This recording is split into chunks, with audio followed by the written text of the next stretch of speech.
Bonsoir, c'est ça fait YouTube. Comment nous y? Comme vous déjà connaissez, les amis pensent pour que Diana, c'est toujours un plaisir comme c'est pour me remercier nous. Chacun qui a supporté sur channel là depuis bien longtemps. Et au même temps qui a à peine abonné qui vient sur channel ça, moi dis bienvenue et moi dis merci. So là n'a regardé nous ka ouais tout bagay yo net a regardé nous mais nous pour compte qui ça va faire. So là nous préparer pour préparer yon épice. So, je vais montrer nous moi-même personnellement tout ça que j'ai besoin pour me capable préparer épices là. Premièrement, nous avons là, moi gagne l'ail, moi gagne poireau, so moi vais laver ça yo, moi préparer ça yo, moi gagne piment piqué, moi gagne piment toujours. So, et puis moi gagne poireau, moi vais continuer préparer reste yo. Moi besoin persil, moi même mettre en pile persil sur les moi fait épices. On gagne oignon ça moi pas mettre en quantité là-dedans et tout. Moi gagne besoin sel, moi besoin maggi, moi besoin l'huile et moi besoin piment douce. So et puis ça moi fait m'a mettre seulement couler ça yo piment ça yo dans épices là. So moi pas presque mettre piment vert dans épices ça. So c'est couleur ça seulement moi choisi mettre dans épices ça chaudia. So c'est tout ça que nous est là que m'a besoin moi-même pour me faire épices moi. So on a été suivi vidéo avec moi pour continuer caler bagay yo, laver res yo, persil yo, poireau, piment yo, bien laver yo et puis après ça pour nous venir blender épices là pour nous voir comment épices là sortir, comment me préparer bon petit épices moi pour me faire bon petit manger.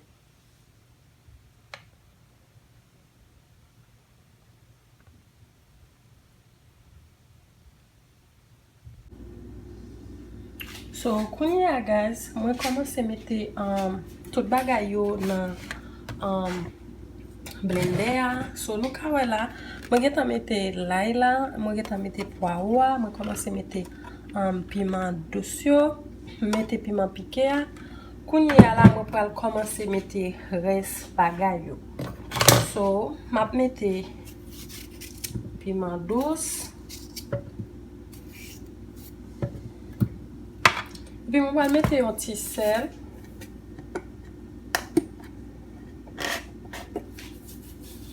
Pas trop. Je vais mettre un maggi. So, je vais juste mettre 2 graines seulement. So, épices là, qu'a fait un blender.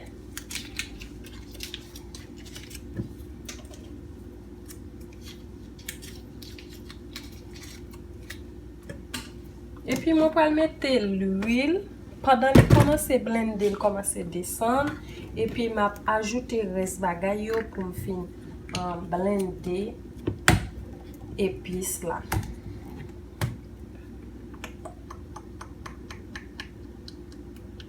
So, moi toujours quitter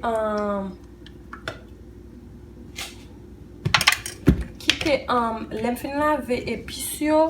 Moi toujours quitter pour 1 heure temps à 2 heures temps pour yo sécher parce que moi pas aimer les épices là gagner de l'eau là-dedans. Moi juste aimer les moi mettre l'huile là seulement là-dedans. So on nous suit vidéo avec moi. So moi pour connecter blender pour moi marcher li pour moi commencer blender épices là.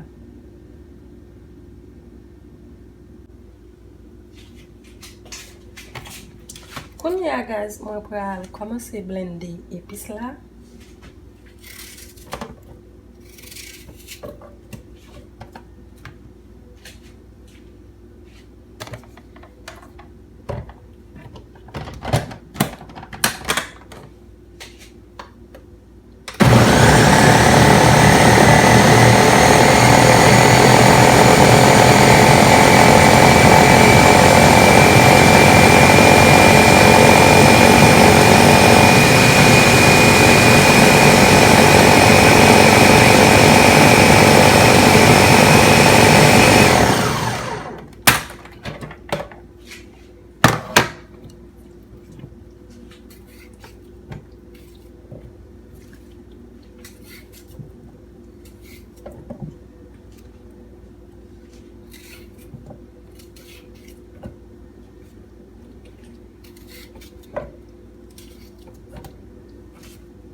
kounye la, mwen stil kontinye.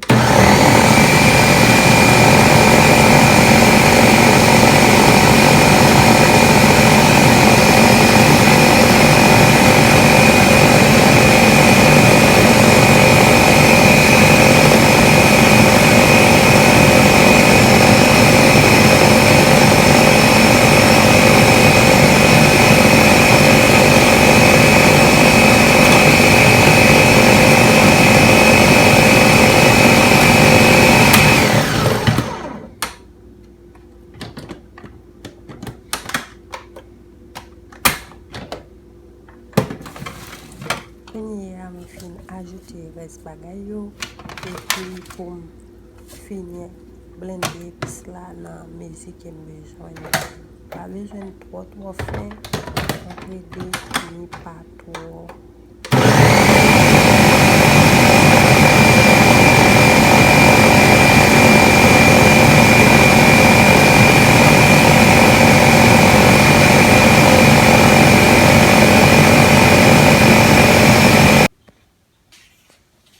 So, kounye a la gaz, epis la fini. So, mbral vide epis la nan pou sa. So, ou ka mette episou nan nepot bagay. Ou ka mette li nan bagay plastik, ou ka mette li nan bagay kristal tou ki fayans. So, sa pal depende ou men. Mwen fe eksperyens nan mwen gen bokal la, but bokal la just pap kwa kantite ke mwen fe la. So, mwen mette li nan bokal, mwen mette li nan sayo, li stil konserve li paske li rete la nan frigidea 24/24. So, kounye a map vide epis la. So, men koman epis la soti?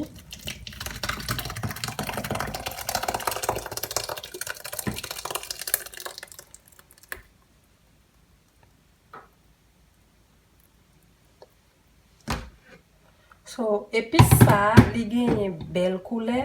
Tok pou mwen gen yon premye video apre epis la paret vet. Le sa, mwen te fe epis la avek piment douce lan. Ete vet selman ete. La, mwen pa mette piment douce ki koule vet la. Mwen mette jaune, rouge, et mwen mette l'autre koule atou ki fe epis la vreman bel.